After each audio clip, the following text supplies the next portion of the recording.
Oke, Assalamualaikum warahmatullahi wabarakatuh. Perkenalkan, nama saya Nelly Rizka. Saya dari unit 3, NIM 19060603001. Time series, analisis data keuangan, sama metode-metode keuangan.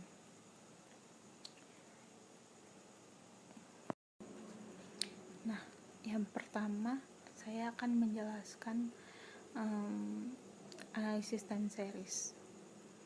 Ya, dimana yang pertama ada pengertiannya, yaitu time series adalah serangkaian nilai-nilai variabel yang disusun berdasarkan waktu. Analisis time series adalah mempelajari pola gerakan nilai-nilai variabel pada satu waktu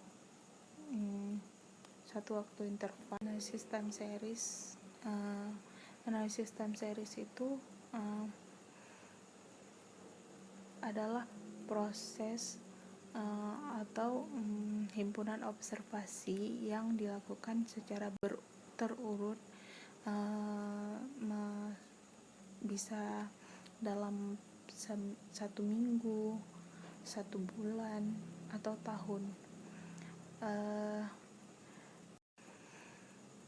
Pada time series ini kita mempelajari pergerakan dari nilai-nilai variabel dalam satu variabel waktu. Dari variabel waktu itu bisa dalam bentuk waktu tahun, bulan, atau minggu. Kemudian analisis ini sangat berguna pada data yang perubahannya dipengaruhi oleh waktu atau pengamatan sebelumnya. Jadi analisis time series ini dimana kita mempelajari antara data tahun ini, sehingga kita dengan data tahun ini kita bisa merencanakan untuk tahun kedepannya akan bagaimana. Jadi dia berpacu pada waktu dan pengamatan sebelumnya. Nah, bidang-bidang yang menggunakan time analysis series ini bukan hanya bidang keuangan atau ekonomi saja, tapi ada bidang kesehatan, bidang transportasi, bidang industri, bidang ekologi, dan beberapa bidang lainnya. Kemudian ada klasifikasi deret waktu, yang dimana dia di sini terbagi menjadi 6.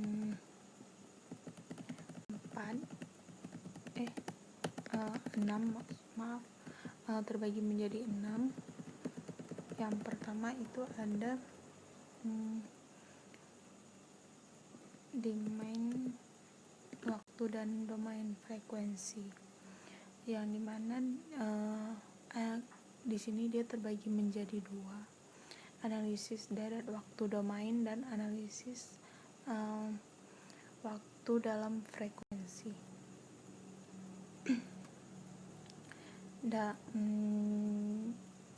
Deret waktu yang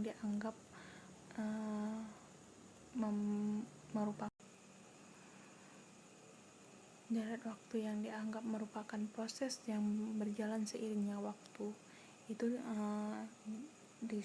disebut dengan deret waktu dalam domain atau time domain. Dimana di sini dia banyak istilahnya, seperti autokorelasi, variance, dan regresi. Kemudian yang kedua itu ada analisis deret waktu dalam domain frekuensi, dimana di sini dia dianggap sebagai akibat dari adanya komponen siklus pada frekuensi yang berbeda.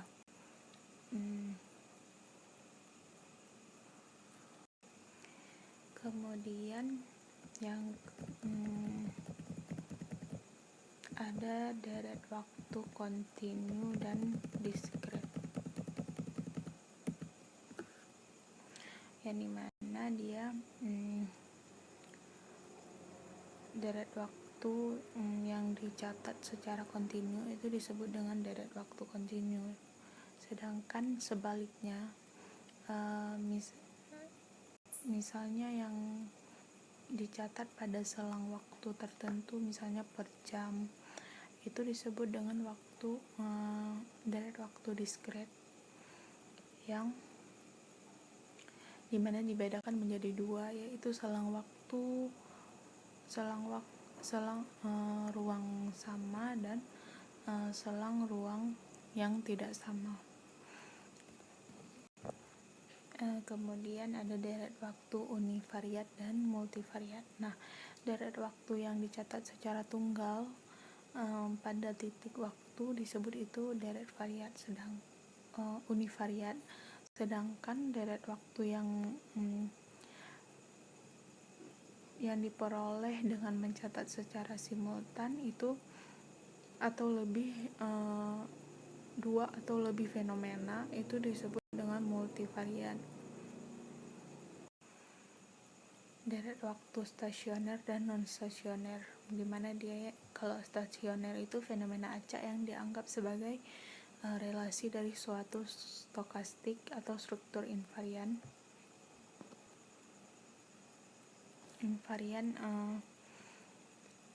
Kalau yang non stasioner itu dia deret waktu yang berubah sepanjang waktu. Kemudian ada yang kelima, ada deret waktu Gauss dan non Gauss. Kalau yang deret waktunya itu berjalan secara normal,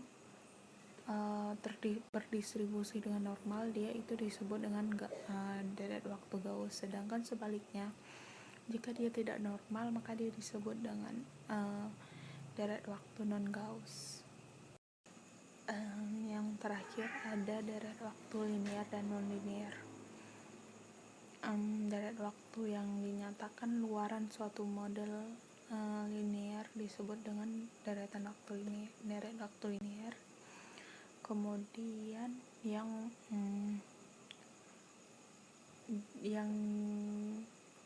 tidak dapat dinyatakan sebagai luaran suatu model linear itu disebut maksudnya yang non linear. Kemudian ada manfaat dari time series. Manfaatnya itu adalah untuk mengukur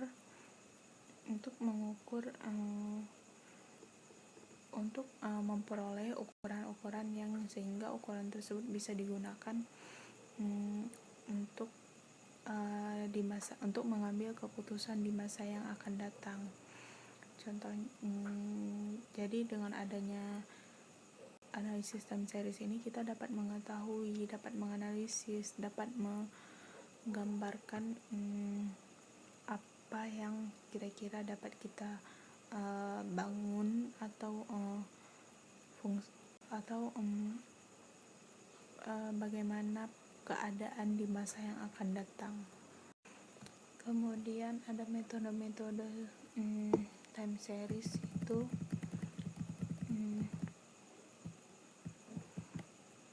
metodenya ada stasioner. Data harus memenuhi dua kondisi, parameter estimasi, model specification, model check-in, unit route test, dan forecasting. Materi kedua itu ada analisis data keuangan. Di sini analisis data keuangan itu bisa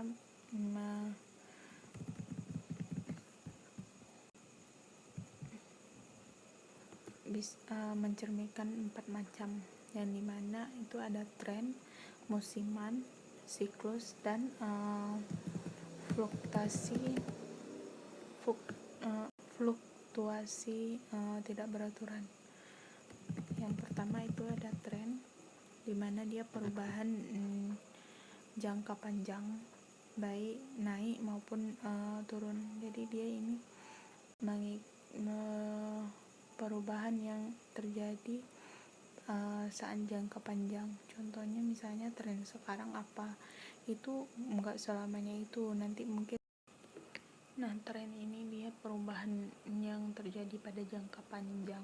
Dia itu misalnya tren yang terjadi sekarang apa, tren yang sekarang belum tentu ada besok, tapi dia bakal berulang secara yang jangka waktunya itu lama atau jangka waktunya itu panjang.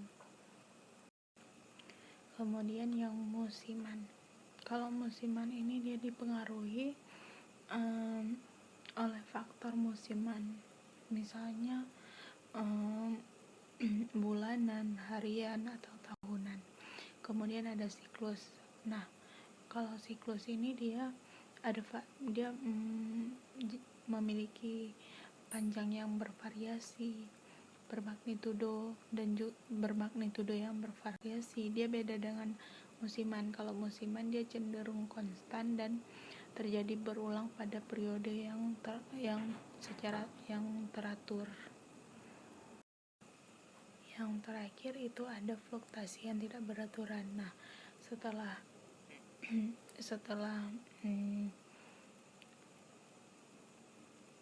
tren atau komponen siklus ini dihilangkan dari data, biasanya dia ada sisanya yang bisa diacak atau tidak bisa diacak. Itu disebut dengan fluktuasi yang tidak beraturan. Kemudian subbab yang terakhir itu ada metode-metode keuangan, di mana di sini ada dua. Yang pertama ada model penghalusan eksponensial, yang kedua ada perbandingan model-model forecast. Perbandingannya itu ada dua, ada pendekatan analis sekuritas untuk forecasting dan pendekatan univariat mekanis untuk forecasting. Nah, pada pendekatan analis sekuritas itu ada kelebihan dan kekurangannya. Yang pertama ada kelebihannya itu mampu menyesuaikan terhadap informasi dari berbagai sumber, mampu menyesuaikan terhadap perubahan struktural secara cepat, mampu memperbarui secara kontinu apabila ada informasi baru masuk. Kemudian dia juga ada kelemahannya itu yang pertama biaya yang cukup tinggi dan untuk persiapan dan pelaksanaannya. Kemudian ketergantungan yang tinggi terhadap kemampuan individu analisis barangkali mempunyai insentif yang tidak menampilkan forecast yang tidak biasa. Kemudian ada analisis barangkali bisa dimanfaatkan oleh perusahaan-perusahaan tertentu untuk kepentingan perusahaan tersebut. Yang pendekatan univariat mekanis untuk forecasting itu juga ada kekurangan dan kelebihannya, dimana kelebihannya itu adalah kemampuan untuk mendeteksi dan memanfaatkan pola tertentu pada data masa lalu, tingkat subjektif yang rendah terutama apabila metode statistik digunakan, biaya relatif rendah, mudah dimanfaatkan pola tertentu pada data masa lalu, tingkat subjektif yang rendah terutama apabila metode statistik digunakan, biaya relatif rendah, mudah diperbarui, kemampuan menganalisis lebih lanjut dengan menggunakan metode statistik. Nah, kalau kelemahannya itu jumlah observasi yang terbatas pada situasi tertentu, misalnya pada perusahaan yang baru berdiri. Kemudian yang kedua itu adalah laporan keuangan barangkali tidak memenuhi asumsi-asumsi. Kemudian ada sulit mengkomunikasikan hasil analisis kepada luar, terutama dalam metodologinya. Jadi dia sulit menginformasikan analisisnya ini kepada pihak-pihak luar gitu. Nah, mungkin sekian presentasi dari saya. Berikut akan saya paparkan 3 pertanyaan. Itu yang pertama, mengapa analisis time series penting dalam bidang ekonomi, terutama bidang keuangan. Yang kedua, bagaimana menganalisis pengaruh siklus dan menghilangkan pengaruh tren. Kemudian yang ketiga, apa manfaat indeks musiman. Kurang saya mohon maaf. Assalamualaikum warahmatullahi wabarakatuh.